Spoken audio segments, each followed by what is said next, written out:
మీకు ఇక్కడ శబ్దం వినిపిస్తుందా? ఇక్కడ కనిపించే కొన్నేళ్ళు అయితే శాశ్వత శ్రీ వెలుపుకొండ లక్ష్మీ నరసింహస్వామి మధ్యాహ్నం టైంలో వచ్చి స్నానం చేస్తారు. మీరే సౌండ్ ఎట్లుస్తున్నాయి మీరే వినండి. మీకు ఈ గుట్ట పైన అయితే లక్ష్మీ నరసింహస్వామి పాదాలు కూడా మీకు కనబడతాయి.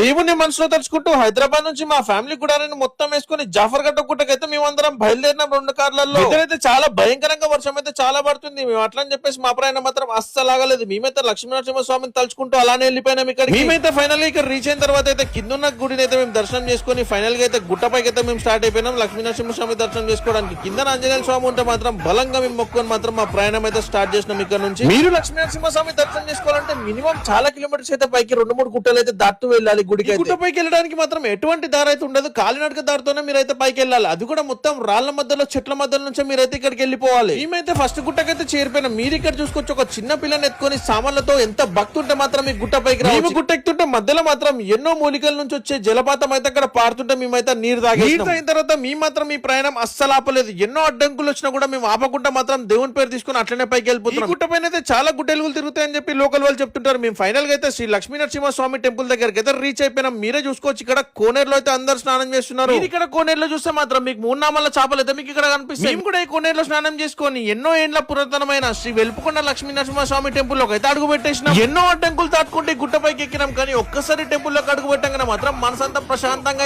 ఈ గుడి మాత్రం మీకు సంవత్సరంలో శ్రావణ మాసం టైంలోనే మీకైతే ఓపెన్ ఉంటుంది. మీరు కూడా ఇక్కడికి వెళ్ళాలనుకుంటే మాత్రం శ్రావణం టైంలోనే మీరు ఇక్కడికి వెళ్ళండి. ఓం శ్రీ వెలుపుకొండ లక్ష్మీ నరసింహ స్వామికి జై. చాలా మందికి తెలియని టెంపుల్స్ అయితే ఎక్స్ప్లోర్ చేయబోతున్నా. ఇప్పుడే నా ఛానల్ కి ఫాలో కొట్టి సపోర్ట్ చేసేయండి.